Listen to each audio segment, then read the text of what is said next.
temps la présidence de la FNPE, qui est une association qui regroupe les professionnels qui font de l'accompagnement à l'entrepreneuriat, qui a été créée en 2010 et qui était au départ à l'origine d'un référentiel sur le bilan de compétences entrepreneuriales et puis qui a évolué, qui a avancé jusqu'à créer des assises sur tout ce qui tourne autour du facteur humain dans l'entrepreneuriat, tous les enjeux de culture, de posture, de montée en compétences et aussi de montée en compétences de ceux qui accompagnent, parce que si vous ne le savez pas, il n'existe pas vraiment de référentiel d'accompagnement à l'entrepreneuriat, parce que c'est un métier qui est très riche, qui est très varié, il n'y a pas un entrepreneur qui se ressemble, il n'y a pas un projet qui se ressemble, etc.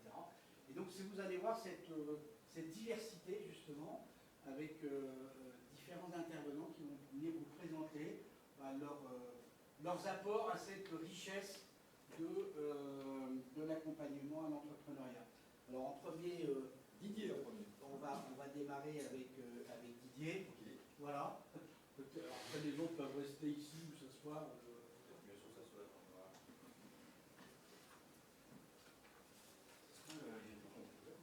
Pardon a priori, on ne projette pas, mais si tu avais apporté quelque chose à rajouter. Si tu l'as chargé, c'est bon, sinon. Non. Ouais, ok.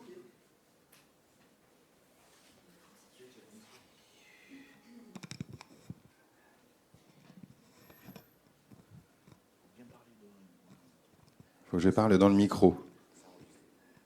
Alors, je suis quelqu'un plutôt timide, j'ai pas l'habitude, je suis réservé. Donc bonjour tout le monde. Alors je suis Didier Nevzi, cofondateur de Team Connect avec Véronique Santoro qui était ici présente. Et donc Team Connect, c'est une société que je vais appeler un peu hybride. Certains diront que nous sommes aussi un transgenre. Oui, j'ose des mots simples. Donc quand on a créé Team Connect, on a voulu créer un concept totalement différent pour des entrepreneurs exigeants, ambitieux, qui n'ont pas le temps, qui veulent aller vite et bien. Et comme aujourd'hui dans le paysage de la création d'entreprise, il existe beaucoup de possibilités avec des experts extraordinaires, que ce soit des acteurs privés ou des acteurs institutionnels, avec des programmes d'accompagnement à la création, tout aussi bien les uns que les autres. Mais on s'est rendu compte que dans le paysage, il manquait des choses. Des choses pour ces entrepreneurs exigeants qui n'ont pas le temps et qui sont vraiment tournés vers l'opérationnalité. Ce qui nous caractérise chez Team Connect. Pressés, ambitieux, des résultats rapides, avec des solutions concrètes, pragmatiques et tout de suite opérationnelles. Donc, on a créé un parcours entrepreneurial qui va de l'idée à la création et de l'acquisition des premiers clients jusqu'à la levée de fonds. Ce parcours entrepreneurial qui accompagne les entrepreneurs, créateurs, repreneurs sur les 5 premières années, on le fait avec des programmes très courts, de 2 mois, et c'est ce qui nous caractérise, où on quasiment co-construit avec les bénéficiaires leur business. Les créateurs, ou que ce soit des repreneurs qui se tournent vers la franchise, qui ont besoin d'accélérer, lever de fonds, ou alors qui ont besoin de retourner leur structure parce que changement de marché, etc. Ça, c'est notre ADN, notre colonne vertébrale qui accompagne l'entrepreneur de 0 à 5 ans. Et l'autre point, c'est qu'on n'a pas de salariés chez nous qui accompagnent des chefs d'entreprise ou des futurs chefs d'entreprise. Parce que on se dit qu'en termes de cohérence et de logique, quand on a créé, on voulait être accompagné par des chefs d'entreprise qui rencontrent les mêmes problématiques que nous. Donc l'ensemble de nos consultants et intervenants sont des chefs d'entreprise que l'on a formés à nos méthodes pour aller vite et qui savent parler à la fois de communication, de commerce, de marketing, de stratégie, de business développement, de modèles disruptifs et d'écosystèmes. Mais l'écosystème, vous l'entendez ECO quand je parle, alors que nous, c'est ECHO. Le H étant un peu d'humain, mais c'est surtout que comme nous ne sommes pas tous des commerciaux dans l'âme, comment est-ce qu'on peut faire rayonner notre expertise à travers un formidable réseau qu'on a dans notre téléphone portable, ou alors dont on n'a pas connaissance parce qu'on fait partie de clubs, d'associations, sportifs, etc. Mais on peut les mettre à contribution parce qu'on pitch tout le temps, on se présente tout le temps, on parle de notre activité tout le temps, même autour du barbecue le week-end. Ça, c'est la conférence à 14h15 si vous êtes dans le coin. Donc la valeur ajoutée de Team Connect, s'il faut garder quelque chose en tête, c'est l'opérationnalité, la co-construction des programmes très courts, où derrière, le triptyque qu'on a construit autour de tout ça, Team Connect, c'est d'abord un centre de formation, ensuite un cabinet conseil, et enfin, on a créé, pour pouvoir continuer cette aventure, d'accompagner ces formidables entrepreneurs, notre club d'affaires, où aujourd'hui on est on est dans le 91 principalement, on est déjà 115 dans notre club d'affaires. Et l'idée, c'est de pouvoir s'envoyer des leads et co-construire et monter une équipe de réussite. Et en tout cas, pour pouvoir animer ça, on organise beaucoup d'afterwork, des événements, des séminaires thématiques, des séminaires inspirants. On fait venir des modèles de réussite, parfois des self-made. Enfin voilà, on a besoin de dire à tous ces entrepreneurs qui viennent chez nous comment il est facile de pouvoir réseauter rapidement, d'échanger des cartes de visite pour développer son business avec efficacité et rapidité. Quelques chiffres de quelques KPIs, je vais employer ce terme un peu anglophone, qu'est-ce qu'on utilise. Globalement, après 6 mois, les entrepreneurs qu'on a accompagnés génèrent 4 000 € de chiffre d'affaires par mois, 18 000 € de recommandations sous 6 mois. On a 5 partenaires nationaux qui aujourd'hui soutiennent le développement de Team Connect, comme Crédit Mutuel, Fiducial, qui sont des sponsors payants de notre structure, donc qui arrivent avec des offres pour les entrepreneurs qui nous font confiance, qui ont besoin, une fois de plus, d'aller vite avec des solutions tout de suite pragmatiques et opérationnelles. On a aussi Rivalis pour le pilotage économique, avec Benoît qui est ici, qui, pareil, accompagne la démarche Team Connect pour les artisans, les commerçants qui ont besoin de piloter économiquement leur structure. Donc voilà, Team Connect, c'est tout ça, au profit, au bénéfice de créateurs qui n'ont pas le temps et qui veulent aller vite, mais bien. Et terminé. Plus de questions, d'infos, Speed Business Meeting, stand E02, premier à droite. Voilà, nous serons là et nous sommes 10 sur le stand pour vous recevoir. Merci et bon salon. Bravo à Didier d'avoir tenu le temps. Donc maintenant on a... On time. C'est bon, hein. J'étais même le meilleur. Oh, attends, ils sont très bons les copains. Ah, oui. Ils sont très très bons. Après, comme ça, on aura le temps d'échanger, de partager. Valentin. Bonjour, est-ce qu'on m'entend? Oui. Alors, pour vous introduire, présentation très rapide, moi c'est Valentin, j'ai 30 ans dans 2 mois. Pour vous présenter le projet dont je vais vous parler aujourd'hui, je vais revenir un tout petit peu en arrière. En 2016, moi je suis encore en école de commerce à l'époque, je m'apprête à finir mes études, et par dépit de ce qui va m'arriver, par questionnement sur l'avenir, par qu'est-ce que je veux faire, où est-ce que je vais, tous les questionnements existentiels qu'on peut avoir, je commence à écrire sur Internet. Je fais un premier petit acte qui, à l'époque, me paraît très anodin, qui est, je m'ouvre un compte sur une plateforme de blogging et je poste un premier article, qui était un résumé d'un livre que j'avais lu. Et en fait, il se trouve que ce premier article, il ouvre la voie de plusieurs autres articles que j'ai écrits.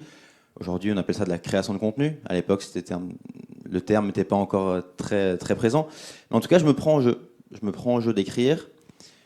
Des gens commencent à me lire. C'est assez surprenant au départ. Je continue. Je vous la fais courte, mais ce doigt dans l'engrenage que je mets, en fait, c'est l'action initiale qui a fait que je suis là aujourd'hui. Et c'est ce premier acte de création de contenu qui a fait que tous les projets que j'ai pu faire après, toutes les opportunités que j'ai pu avoir, ont pu exister rapidement. Le contenu que j'ai créé m'a permis de décrocher mon premier CDI après mes études, donc c'était pour une start-up à Paris. Ensuite, j'ai pu trouver des clients lorsque je me suis lancé en tant que freelance. On est juste avant le Covid, début 2020. Donc je quitte mon CDI, je me dis ok, je veux partir en freelance. Et là, il se trouve que vu que ça faisait déjà 3 ans, 4 ans que je créais du contenu, des gens me suivaient, des gens me lisaient, des gens étaient intéressés par ce que je faisais, j'avais créé des relations, j'avais étendu mon réseau à Paris. Moi, je suis d'Alsace à la base, donc je connaissais personne ici quand je suis arrivé. Et ensuite, j'ai pu créer donc Sauce Writing, qui est mon entreprise, qui est une école de formation à la création de contenu, pour faire simple.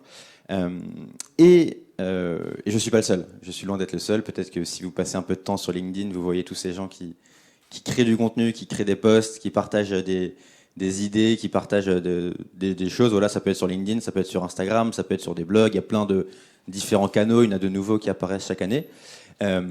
Et parce que, en fait, la création de contenu, c'est devenu, depuis aujourd'hui, un moyen de se faire connaître, de trouver des clients, et ce, peu importe le profil qu'on peut avoir. Les gens qui créent du contenu viennent d'horizons très différents, et parce que on peut vraiment adapter le contenu qu'on crée à sa situation, ses objectifs, ce qu'on veut faire. C'est pour ça que c'est super intéressant. Et dans ce cadre-là, moi, mon obsession, c'est de me demander comment est-ce que j'aide des gens qui veulent créer du contenu. Et comme très souvent en entrepreneuriat, la barrière, elle n'est pas dans le contenu, elle est par rapport à soi-même, par rapport à ses doutes, par rapport à ses questionnements, par rapport à ses peurs, par rapport à ses barrières mentales. Ouais, il y a plein de choses à dépasser. Quand on commence à créer du contenu, au début, c'est assez terrifiant. On se dit qu'on va publier quelque chose sur Internet, on se dit que des vraies personnes vont le lire, on se dit qu'on met son nom en jeu, on met sa crédibilité, on met sa réputation. Et donc, il faut quand même, mine de rien, un sacré acte de courage, un sacré acte de foi pour y arriver. Et donc, c'est pour ça qu'en 2021, donc en 2022, donc l'an dernier, j'ai créé avec un ami un défi qui s'appelle le défi brique.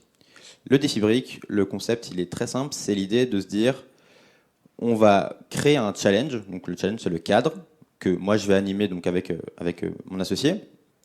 Et les participants qui s'inscrivent, ils ont une mission, c'est poster une brique, une création, tous les jours, pendant 21 jours, sur le réseau de leur choix.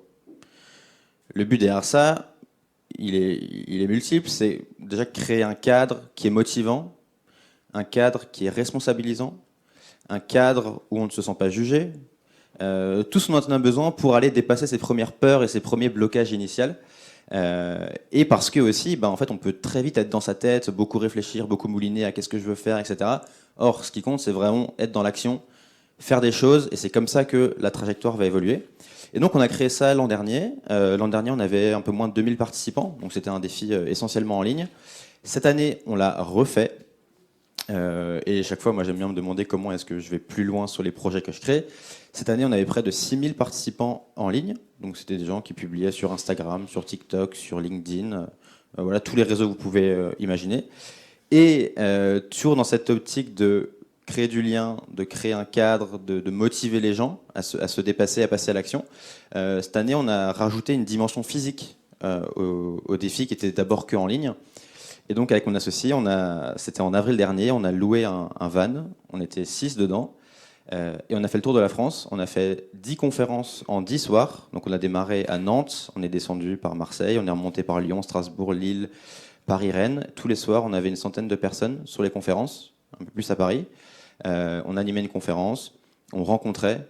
On échangeait avec les personnes. Voilà, c'est génial de se dire que on a créé ensemble, on a sué ensemble pendant 21 jours pour poster le contenu.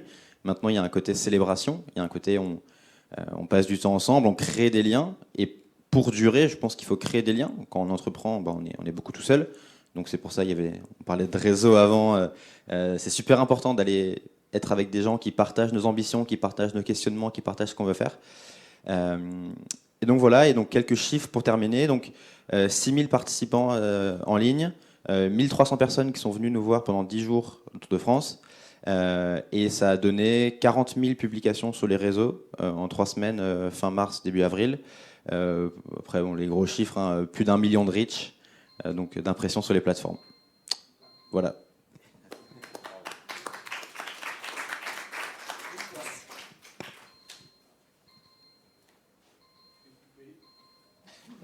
C'est préférable.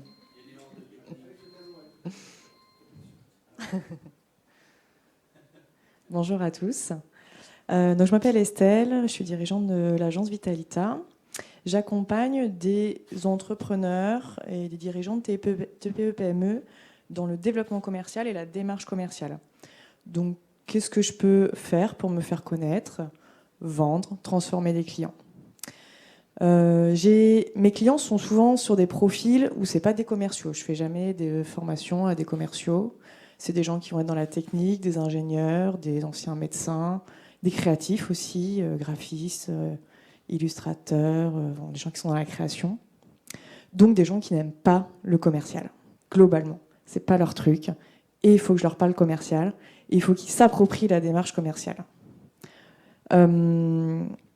Aujourd'hui, l'idée, c'est de vous donner des idées peut-être nouvelles pour accompagner. Et moi, je vais vous parler d'un outil que j'ai créé qui s'appelle le manifeste commercial. C'est tout bonnement un livre à trous, je dirais, mais un livre imprimé. il n'y a pas besoin d'être auteur ou pour ça, c'est-à-dire que j'ai simplement designé ma pensée, la manière dont j'accompagne les gens, et j'en ai fait un livre avec plusieurs étapes de réflexion où les gens viennent écrire leur démarche commerciale. Donc ça accompagne, ça guide la pensée, ça donne de l'inspiration pour arriver à son plan d'action commercial. Donc j'ai créé cet outil suite à une commande d'un client qui est la Samoa à Nantes, c'est l'incubateur des industries créatives et culturelles, où j'anime un atelier de 2 heures, donc avec en face des artistes, des gens qui sont dans la culture, et je me dis comment je vais faire pour leur parler, encore une fois, commercial, et les motiver à se vendre, leur donner cette énergie-là, alors qu'en face, je sais qu'il va y avoir beaucoup de réticence. La commande n'était pas de créer un manifeste commercial, de base. C'était de faire un atelier pendant 2 heures sur la thématique « Attirer les clients, c'était pas magique ». Mais je me dis, comment je peux, moi, augmenter mon impact envers ces gens-là, on va dire, après l'atelier, prolonger l'impact que je peux avoir sur eux. Et c'est dans ce cadre-là que je crée le manifeste pour pouvoir leur remettre le livre, qui est une méthode qui a été présentée pendant l'atelier et qui puisse rentrer chez eux et continuer la réflexion. Et moi, c'est de ça dont je vous parlais dans l'accompagnement, c'est de questionner comment on peut augmenter notre impact. Et je rejoins totalement Valentin aussi sur l'écriture, qui est important, et le fait de mettre les gens en action. Comment on va mettre les gens en action, leur permettre de s'approprier certaines méthodes. Et alors le défibrique, comme il disait, c'est, on va dire, l'effet peut-être collectif, etc. Moi, ça a été sous forme d'un outil imprimé, écrit, qui, je pense, correspond en plus aux personnes que j'ai en face, qui étaient à ce moment-là des créatifs. Je vais vous raconter aussi ce que ça m'a permis à moi, en tant que consultante et, on va dire, coach commercial. C'est que ça m'a permis de designer ma pensée et mes méthodes d'accompagnement. Ça veut dire que maintenant, je gagne beaucoup de temps dans mes accompagnements. C'est également un outil qui m'a permis d'avoir de la visibilité commerciale, parce que tous les accompagnateurs en développement commercial n'ont pas ce type d'outil. C'est un livre que j'affine au fil du temps. Et c'est un livre, bien entendu, qui inspire et qui aide les clients, tout bonnement, à les mettre en action. Pour vous parler résultats, je ne vais pas parler chiffre d'affaires. Bien entendu, je mesure les évolutions de chiffre d'affaires de mes clients, mais c'est pas que le manifeste commercial en lui-même qui leur fait décupler, c'est aussi l'accompagnement global. Par contre, 1 an après l'atelier, je reçois sur LinkedIn un message d'une personne qui me remercie. Elle m'a revue lors d'une intervention et qui me remercie de l'atelier il y a 1 an, qui l'a beaucoup inspiré et qui l'a beaucoup aidé dans sa démarche. 2 heures d'atelier, un petit livre. Voilà.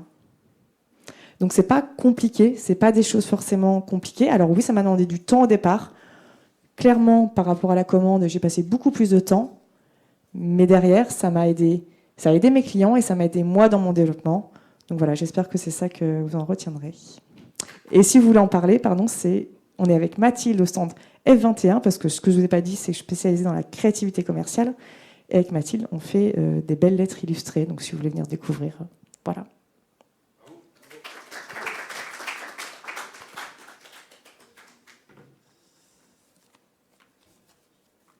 Je mets les anti-sèches quand même, on ne sait jamais. Bonjour à tous, donc Patrick Roujon, c'est écrit là-haut. Je suis un peu différent des autres intervenants dans la mesure où moi je suis ici à la recherche de franchisés pour devenir savants fous à leur tour. Qu'est-ce que c'est que les savants fous? C'est de l'animation scientifique, ludique, destinée essentiellement aux enfants. Donc ça veut dire que partout où il y a des enfants à un moment ou à un autre, on va leur proposer, directement à eux ou à d'autres donneurs d'ordre, des activités qui vont privilégier la manipulation, l'expérimentation par chacun des enfants. Donc on va en classe, sur le temps scolaire, On va dans les écoles sur le temps périscolaire, on va dans les accueils de loisirs, chez les particuliers pour des fêtes d'anniversaire, dans les entreprises pour faire des journées portes ouvertes, des salons, des fêtes de Noël, etc. Et tout ça consiste à donc rigoler avec les sciences, les dédramatiser, les simplifier, encore une fois modestement pour changer le regard des enfants sur les sciences, pas forcément pour en faire tous des ingénieurs, mais au moins que ces matières-là deviennent plus moins traumatisantes, moins effrayantes à leurs yeux. Donc, quelle est notre démarche d'accompagnement à nous? Il y a deux phases. Il y a une phase de recrutement, dans laquelle nous sommes, par exemple, aujourd'hui. Et on existe depuis 18 ans. Donc, on a aujourd'hui 25 agences en France. Ce qu'on faisait en 2011 pour recruter des candidats et ce qu'on fait aujourd'hui, ça a quand même sérieusement évolué. Donc, tous les processus d'accompagnement qui ont déjà été évoqués, qui vont l'être ensuite encore, on a aussi, nous, eu une remise en question avant la décision.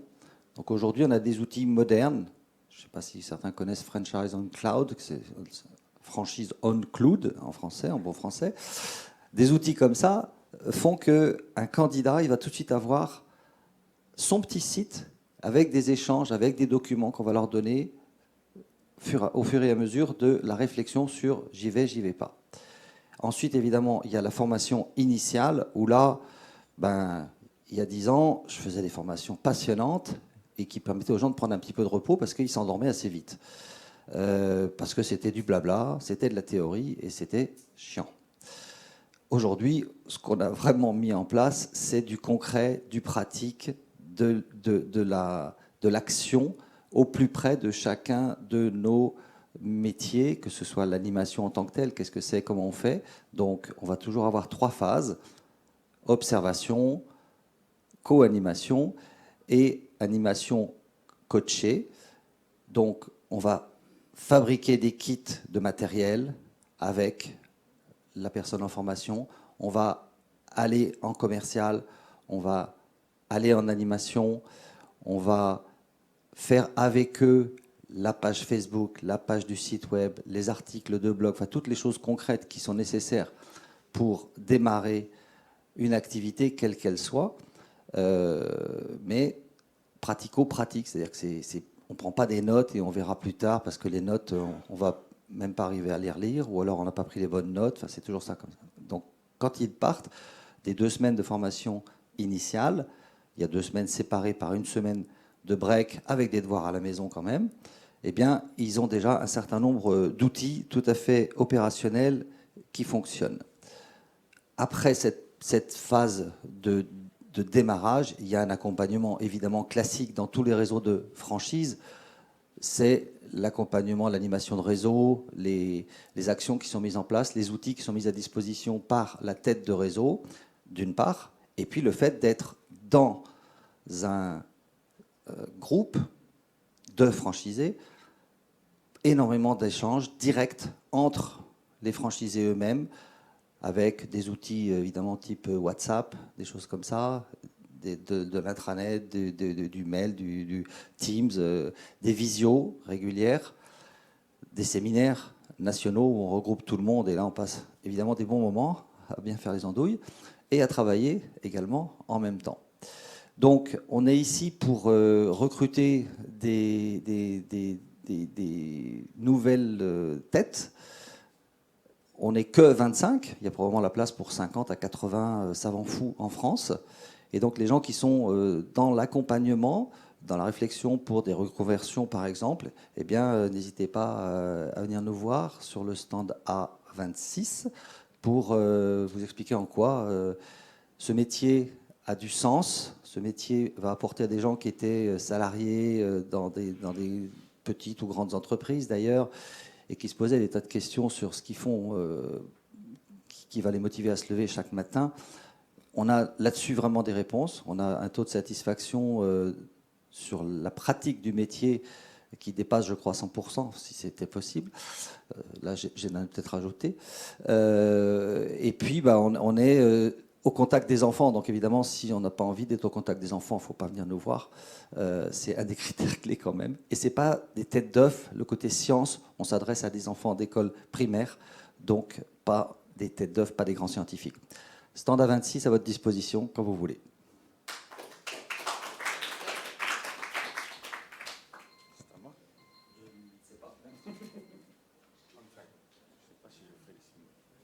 Bonjour.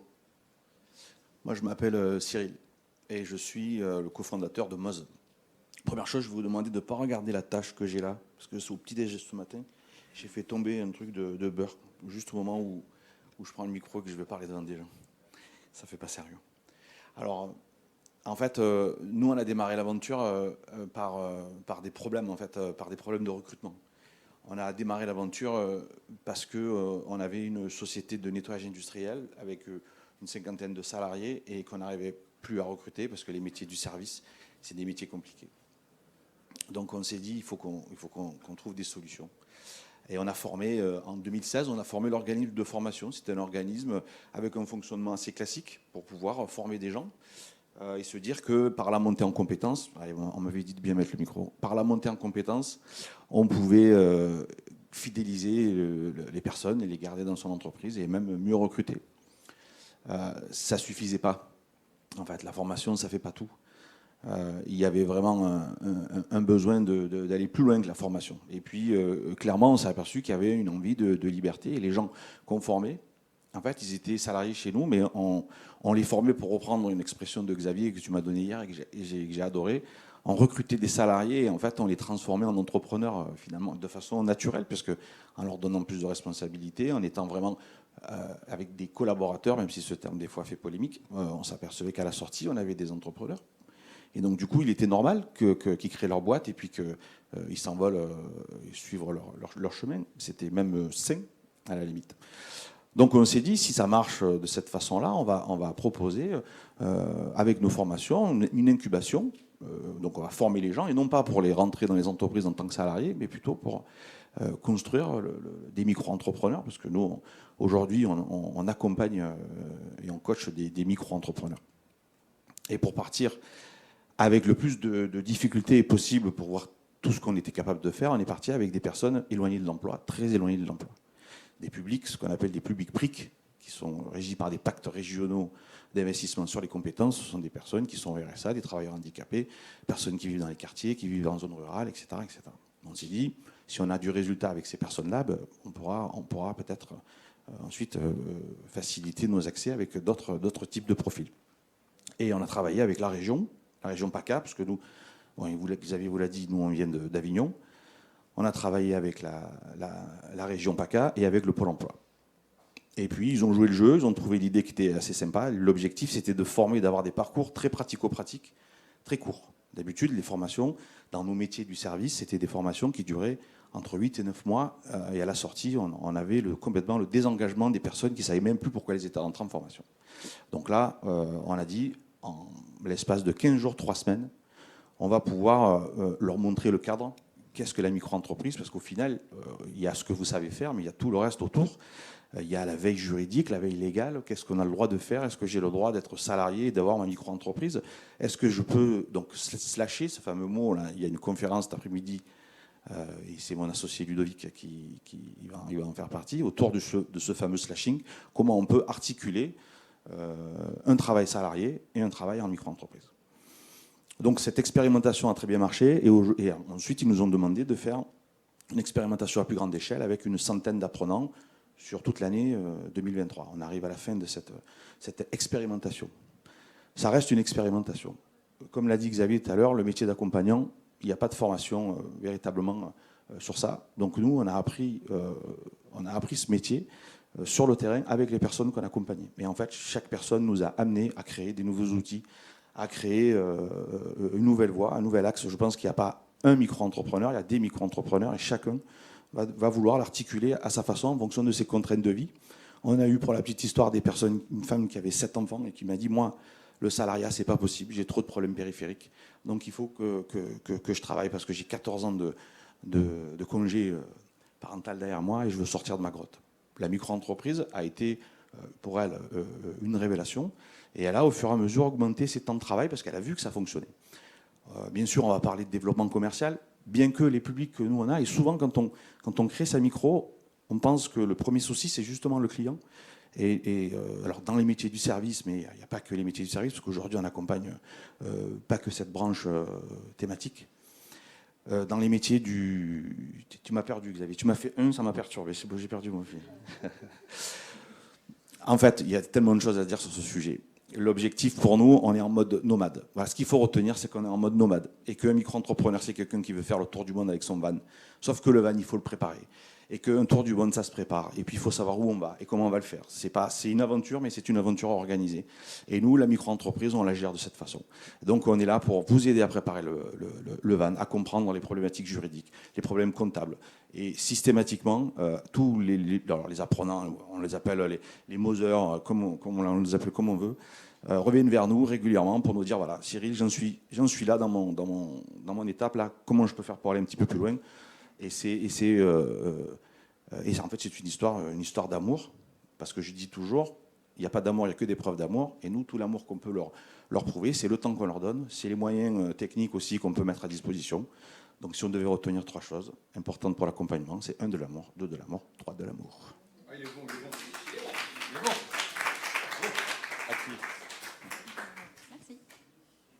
Bonjour à tous, donc, je m'appelle Justine Lambert et je suis l'ex-fondatrice de Brains with Benefits. C'est une activité que j'ai mise en pause, mais dont j'ai quand même envie de vous parler aujourd'hui, parce que je pense qu'elle peut vous inspirer. En gros, je me suis occupée des personnes, des entrepreneurs qui se sont sentis seuls sur l'aventure entrepreneuriale parce qu'ils n'avaient pas toutes les compétences dans leur cerveau pour mener leur aventure entrepreneuriale à bien. En gros, cette histoire, c'était un problème qui m'était propre. J'avais d'abord fondé une entreprise d'événementiel et je m'étais sentie super seule dans l'aventure entrepreneuriale. Moi, je sortais de 7 années d'agence de communication, donc j'étais très forte en marketing, très forte en communication, mais une brêle en finance. Donc je me suis dit, ce serait chouette de travailler avec des gens qui sont hyper bons en finance et moi je peux les aider en communication. Bon voilà, de là était né Brains with Benefits, donc en gros des cerveaux complémentaires qui peuvent vous apporter les compétences qui vous manquent quand vous êtes des célibataires de l'entrepreneuriat, donc des solopreneurs ou des freelances. Pendant 3 ans, puisque je me suis lancée en plein confinement, j'ai animé 350 sessions de brainstorming entre entrepreneurs complémentaires. Donc depuis mon salon, on était en plein confinement, on ne pouvait pas aller bien loin, les coworking étaient fermés, les incubateurs n'avaient pas passé le cap du digital. Donc l'idée c'était, on se retrouve entre entrepreneurs et on solutionne nos problèmes. Il y a eu à peu près 150 entrepreneurs qui sont passés par Brains with Benefits. C'était sur abonnement, ils payaient à peu près 90 € par mois et ils étaient dans des groupes complémentaires. Donc moi, en amont, il y avait un gros travail de matchmaking pour voir en fait les forces et les points d'amélioration de chacun et les mettre dans les bons groupes. Donc voilà, j'ai fait ça pendant 3 ans. Ça leur a permis de développer leur chiffre d'affaires, de ne pas se sentir seuls dans leur aventure entrepreneuriale et de ne pas se sentir seuls tout court, parce qu'encore une fois, on était en plein confinement. Donc c'était compliqué d'échanger avec d'autres entrepreneurs. Donc plus de CA pour eux, des partenariats qu'ils ont signés entre membres. Et pour moi, un critère de succès qui est assez atypique pour une entreprise. Et donc pour ça, je vais vous citer la tagline d'une app de rencontre amoureuse qui s'appelle Hinge.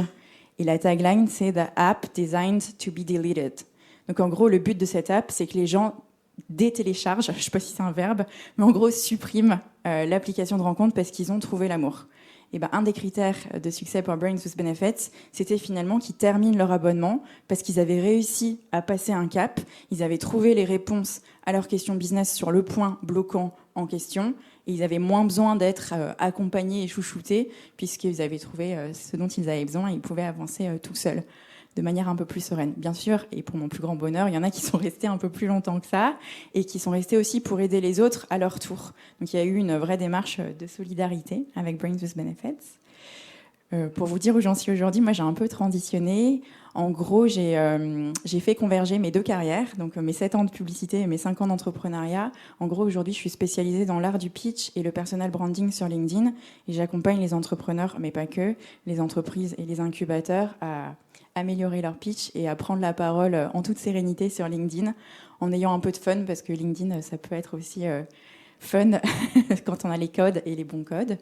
Donc voilà, si c'est un sujet qui peut vous aider ou qui peut aider les entrepreneurs que vous accompagnez, je suis au stand G15 et j'ai une conférence à 16h qui s'intitule « Comment convaincre en 1 minute 30 ou moins, si affinité ».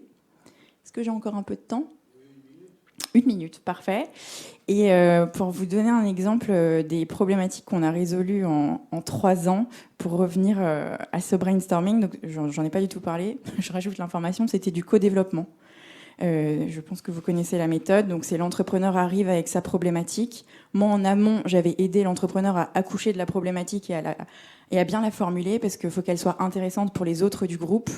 Donc, claire dans la tête de l'entrepreneur, qui va devoir la présenter en quelques minutes seulement, après se faire questionner par les autres du groupe, qui vont, dans un deuxième temps, lui apporter des éléments de réponse. Et donc, on a couvert tous les sujets qui peuvent questionner quand on est entrepreneur, donc le marketing, le mindset, la communication, la gestion financière, etc., etc. Des compétences que je n'avais pas forcément, mais que les membres qui avaient été sélectionnés dans le groupe de travail pour être complémentaires de l'entrepreneur en question avaient. Voilà, si vous avez des questions, je serais heureuse d'échanger avec vous et je vous remercie.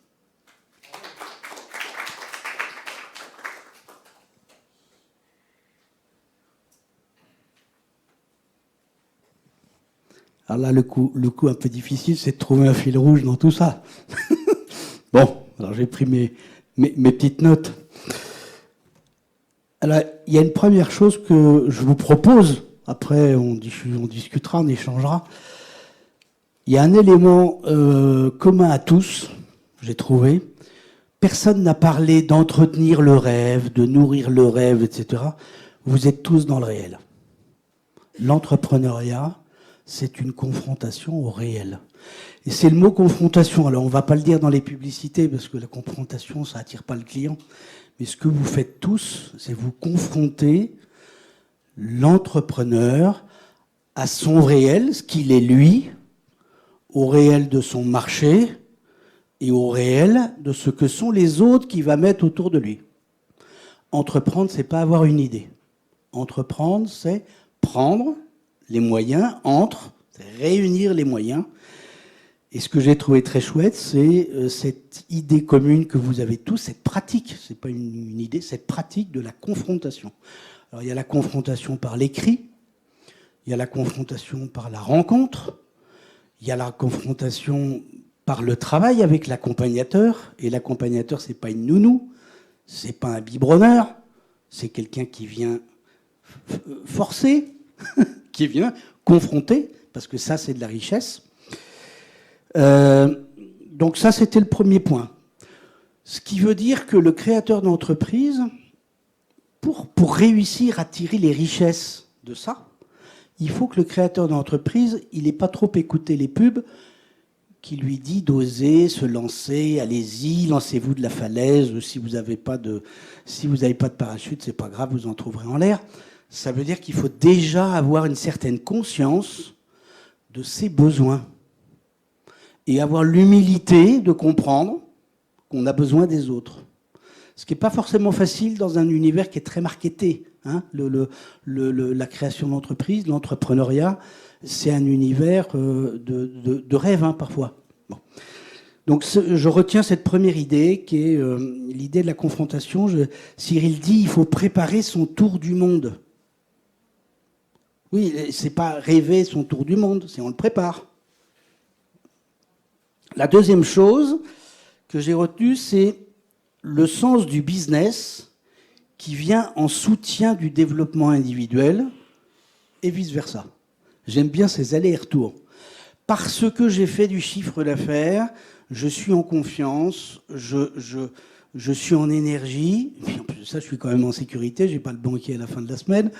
Parce que je suis en sécurité, parce que je suis en confiance, parce que j'ai fait du chiffre d'affaires, je peux continuer. Et parce que je suis en confiance, que je suis sûr de moi, parce que je me suis confronté, je vais faire du chiffre d'affaires. Hein. Il y a un cercle très vertueux dans cette affaire.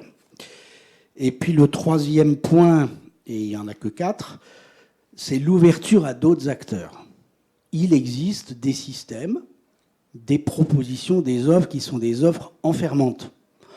On rentre dans le parcours, on suit que le parcours avec un seul mentor, on est en one-to-one, et puis pendant 2 mois, 3 mois, on bouffe la méthode du parcours.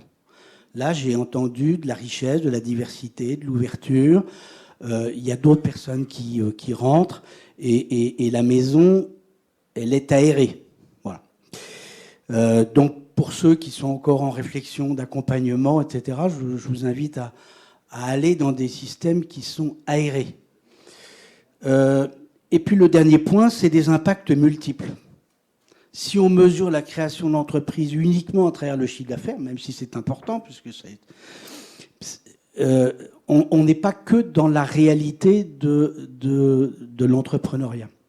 Aujourd'hui, l'entrepreneuriat est très vivant, la demande d'entrepreneuriat est très vivante, parce que le salariat est très malade. Et la réalité de l'entrepreneuriat, c'est pas que tout le monde a envie de devenir chef d'entreprise, mais sur le million de créateurs d'entreprises, il y a des personnes qui recherchent de la liberté, qui recherchent du sens, qui recherchent de l'épanouissement. Et donc, dans les mesures d'impact, il y a des mesures d'impact qui sont humains. Qu'est-ce que j'ai appris sur moi-même? Qu'est-ce que j'ai appris sur les autres? Qu'est-ce que j'ai appris sur mes forces, mes faiblesses?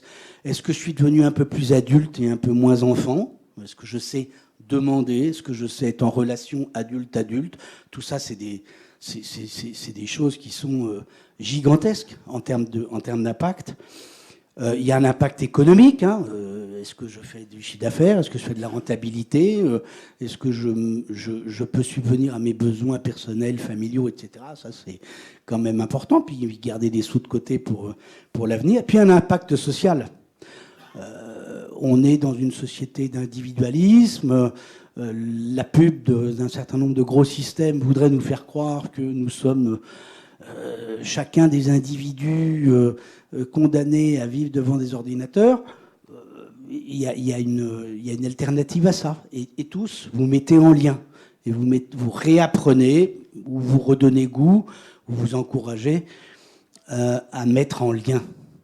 Et j'ai cette petite formule, souvent je dis, vous savez, les poignées de clics c'est bien, les poignées de likes c'est bien, mais les poignées de main c'est quand même autrement meilleur. Voilà. Donc je vous invite tous à taper la poignée de main avec nos intervenants sur leur stand ou maintenant, puis peut-être que vous avez des questions, des réactions, des remarques à nous partager. Et puis les intervenants, si vous avez d'autres retours que vous souhaitiez faire sur cette petite synthèse. Est-ce qu'il y en a qui ont des questions? Oui. Pardon, c'était pour Estelle sur Vitalia. J'aime beaucoup l'idée de l'outil Livre Action. Je me demandais s'il y avait est-ce que tu avais songé, est-ce que ça serait intéressant de le porter sous format BD, en fait pour aller encore plus loin pour tous ces gens qui parfois le rapport à l'écrit, le rapport à la lecture est quand même lourd, difficile, ou rappelle des éléments scolaires qui sont très, très bloquants. Est-ce que voilà le rapport à... Je voyais la collègue qui dessinait à côté, et je dis mais la force des dessins et la force aussi de travailler avec d'autres outils et de le mettre en dessin, je me demandais si ça avait été pensé, imaginé, est-ce que c'était un projet?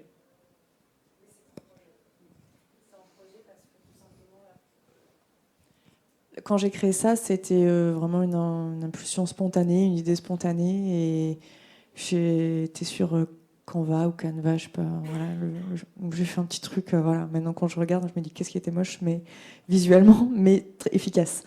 Je l'ai redesigné depuis, mais ça mériterait en effet d'aller beaucoup plus loin. Voilà, donc c'est un investissement que j'aimerais beaucoup faire, mais peut-être dans un projet du coup de déploiement aussi un peu plus important. Petite édition, je sais pas, mais voilà. Mais oui.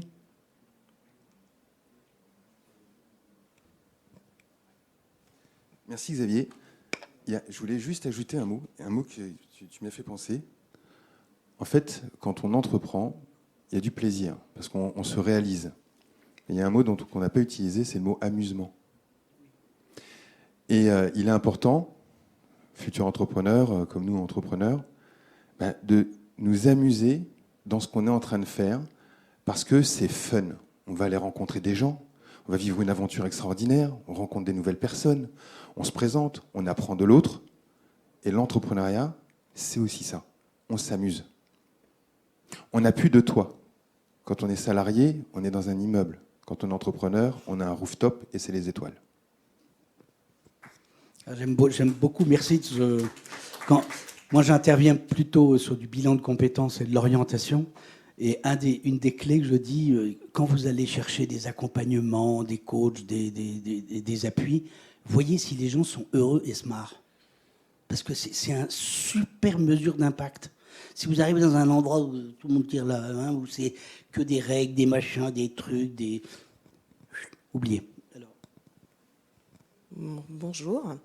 Je tenais à vous remercier tous parce qu'il y a aussi une notion qui est ressortie sur 3 intervenants, le côté ludique et le côté condensé. Alors quand on n'aime pas ou que notre parcours scolaire n'a pas été jalonné de succès, avoir des formats compacts, lourds, parce que je ne vais pas vous mentir, la reconversion a été condensée pour moi et très lourde. Alors quand on n'aime pas le côté scolaire mais qu'il y a le côté pratique et ludique, c'est très important. Et au-delà du ludique, il y aurait peut-être, alors désolé, peut-être que je vais suggérer quelque chose d'un petit peu fou,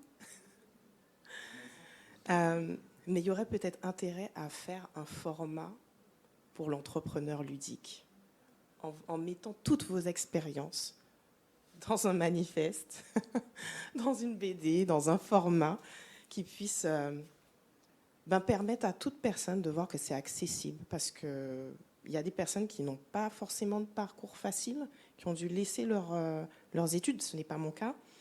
Moi, j'ai fait une carrière involontaire avant.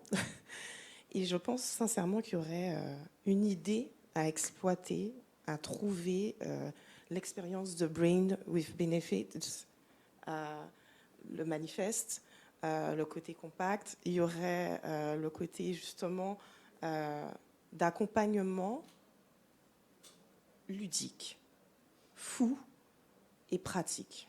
Parce que c'est ce qui ressort en fait dans vos interventions respectives. En fait.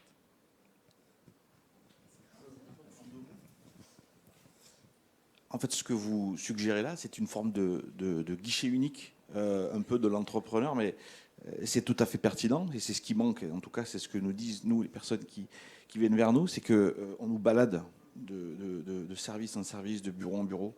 Et au final, ce que vous suggérez est complètement pertinent, c'est de dire on a une personne en face de nous et elle va nous guider. Et elle va simplification. Et effectivement, on peut avoir après gestion de périphérique avec des outils tels que pour le commercial, pour la communication, pour faire du contenu, etc., etc. On a des solutions à tout. Mais vous avez entièrement raison. C'est le futur, c'est l'avenir. C'est une des commissions au sein de la FNPE, c'est de travailler sur un guichet d'orientation entrepreneuriale, justement. Donc, parce qu'effectivement, il faut mettre de l'air et de la vie là-dedans. Voilà. Quand on est orienté uniquement par le code APE que l'on aura demain, ça limite quand même un peu l'échantillon des pensées. D'autres questions, remarques, suggestions ? Merci à tous pour vos interventions, j'ai vraiment apprécié. Et moi qui ai démarré ma reconversion il y a 2 ans, ça me fait plaisir d'être là aujourd'hui. Moi j'accompagne les entrepreneurs aussi, mais j'ai plus l'aspect état d'esprit qui revient. Les personnes qui sont pas en confiance, qui sont pas légitimes, qui ont peut-être besoin d'être rassurées, besoin aussi de guérir des blessures et des choses qui leur permettent justement d'être entrepreneurs réellement, parce que je suppose que vous avez tous des parcours par rapport à ça, et justement peut-être avoir votre feedback sur ce que vous faites avec vos clients. Quand vous avez des problématiques comme ça, est-ce que vous avez des experts ou est-ce que vous le faites vous ? Moi, j'utilise beaucoup la préparation mentale, mais j'ai hâte d'avoir vos feedbacks.